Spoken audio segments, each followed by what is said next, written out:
करवीर तालुक्यातील कात्यायनी इथं काझी कुटुंबीय राहतं. त्यांची मुलगी आफरीन हिला संधिवाताचा त्रास होता.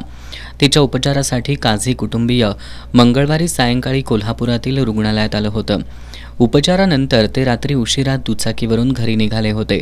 कळंबा कात्यायनी रस्त्यावरील घोडकेमळा परिसरातल्या शेतातून एक म्हैस वेगानं रस्त्यावर आली. या म्हैशीनं दुचाकीला जोराची धडक दिल्यानं दुचाकीवरील तिघेही रस्त्यावर पडले. यात आई, मुलगा आणि मुलगी असे तिघे गंभीर जखमी झालेत. स्थानिक नागरिकांनी फोनवरून याची माहिती त्यांच्या कुटुंबियांना दिली. काझी यांच्या नातेवाईकांनी तातडीनं घटनास्थळी धाव घेत आफरीन बुखारी, फरजाना काझी यांना रिक्षातून तर जुबेर काझीला रुग्णवाहिकेतून CPRमध्ये दाखल केलं.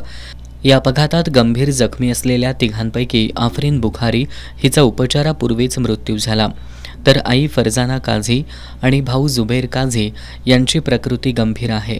त्यांच्यावर एका खासगी रुग्णालयात उपचार सुरू आहेत. या अपघाताची नोंद करवीर पोलिसात झाली आहे.